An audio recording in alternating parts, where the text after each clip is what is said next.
The city of Boston was just waking up, a gray mist clinging to the skyscrapers of Hale Industries. I was at my desk by 8 a.m., the senior operations director and the wife of the man whose name was on the building, Marcus Hale. Marcus walked in carrying a thermal food container. This was a man who didn't know where the light switches were in our own kitchen. "Happy anniversary, Naomi," he said. His smile was perfect, the kind of smile that didn't reach his eyes. 3 years. "I wanted to do something personal for you." The smell hit me the second he opened the lid. It was heavy, rich, and sickly sweet. My stomach did a violent somersault. For 3 weeks, I had been battling a secret: I was pregnant. Marcus didn't know. After years of being told I was infertile, I was terrified of losing the baby. I hadn't told anyone. "Eat it while it's hot," Marcus urged. He didn't leave. He stood there, watching me. He was observing me like a scientist watches a lab rat. I felt a chill that had nothing to do with the air conditioning. I just had a huge coffee, Marcus. "I'm stuffed. I'll eat it in a bit." His face darkened for a split second before the mask returned. "Don't let it go to waste." He kissed my cheek, his lips felt like ice, and stepped out to take a business call. Enter Leila Moore. She was 24, polished, and had been Marcus's executive assistant for 3 months. I had seen the way she looked at him. I had seen the way his voice dropped when she entered a room. "That smells incredible, Naomi," Leila said, leaning against my doorframe. My nausea reached a breaking point. I pushed the container toward her. "Marcus made it. It would be a crime to throw it away, and I'm far too busy." "Why don't you have it, Leila? Consider it a morning treat." Her eyes lit up with a mix of greed and triumph. She took the container as if it were a trophy. "Thank you, Naomi." I watched her walk away. I felt a wave of relief. I didn't know I had just handed over a death warrant. 40 minutes later, the silence of the executive floor was shattered by a sound that made my blood turn to water. A dull thud. Then, a scream so raw and jagged it felt like it was tearing through the walls. I ran toward the open office. Leila was on the floor. The container lay on its side, the spilled contents looking like a dark, bruised stain on the white carpet. She was clutching her stomach, her face a horrific shade of gray. Then, I saw the blood. It was pooling beneath her, thick and dark. Marcus appeared. He didn't rush to help her.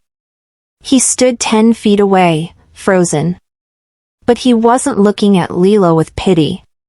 He looked at me. His eyes weren't filled with shock, they were filled with rage. "What did you do?" he hissed, stepping toward me. "Why her? Why did she eat it?" In that moment, the world went quiet. He wasn't asking why she was sick. He was asking why I was still standing. The ambulance took her away. At the hospital, the truth landed like a sledgehammer. The doctor emerged, looking grim. She suffered acute poisoning.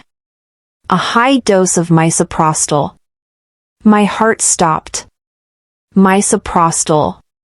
A drug used to induce contractions. To cause miscarriages. She was 6 weeks pregnant, the doctor added. Marcus collapsed into a chair, but I didn't see a grieving man. I saw a man whose plan had backfired.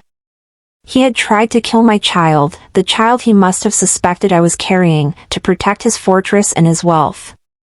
Instead, he had accidentally killed the child of his mistress. I didn't cry. I didn't scream. I became the CEO I was born to be. I called my assistant, Rachel. "I need the parking garage logs." I need the emergency stairwell cameras from 7 a.m. now. While Marcus was busy trying to bribe doctors and clean up the mess, I was digging. I found the truth in the numbers. Marcus had been funneling millions into a shell company called Apex Solutions. The money was paying for a luxury penthouse across town. Leela's penthouse. But the final nail came from a woman named Sophia Grant, a pharmacist and Marcus's ex-girlfriend. I met her in a crowded park. I showed her a photo of Marcus's personal aide taking a package from her 2 days ago. He told me it was for you, Naomi, she whispered, her voice trembling. He said you were pregnant and wanted to end it quietly. He said it was your choice. She handed me a flash drive. I record my calls. I didn't trust him. He's a monster. That night, I sat in my dark office and played the recording. I wanted to look natural. Marcus's voice boomed through the speakers. A spontaneous miscarriage. The pregnancy is a liability I can't afford right now. Just give me the pills, Sophia. I'll handle the rest. I touched my stomach. I felt the tiny life inside me. The nausea hadn't been an illness, it had been my daughter saving herself. The next morning was the quarterly board meeting. Marcus sat at the head of the table, looking like the king of the world. Before we begin, I said, standing up. Every eye in the room turned to me. Naomi, not now, Marcus snapped. Now, I replied. I nodded to Rachel. The projector didn't show the quarterly earnings. It showed the bank transfers to the mistress's apartment. It showed the pharmaceutical records. And then, the audio played. Marcus lunged for the laptop, but security, men I had paid double that morning, blocked him. The recording of him planning the natural miscarriage filled the room. The board members, men who cared about nothing but reputation and profit, looked at him with pure horror. You're a murderer, one of them whispered. The doors opened. 2 detectives stepped in. Marcus Hale? You're under arrest for attempted poisoning, misuse of controlled substances, and financial fraud. As the handcuffs clicked, Marcus looked at me. You're nothing without me. You'll lose the house. You'll lose everything. I'm not losing anything, Marcus, I said, my voice as cold as the meal he had served me.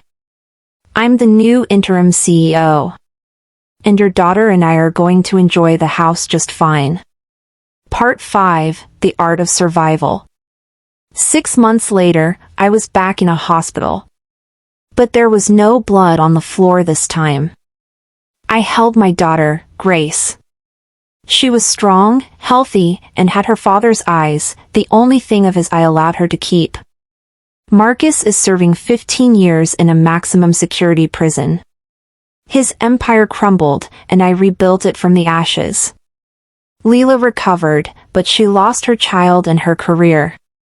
She was a victim of a man who saw women as pawns. People ask me how I knew. They ask if I had proof before the office scream. I tell them no. I had something better. I had an instinct. Never ignore the quiet voice that tells you something is wrong.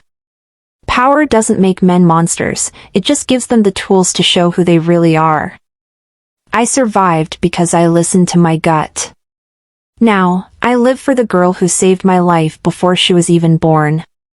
If this story reminded you to trust your intuition, like this video and share it with a woman who needs to hear it. Tell me in the comments, have you ever ignored your gut and regretted it? I'm reading every one. Subscribe to Vengeful Goddess. Your story isn't over, it's just beginning.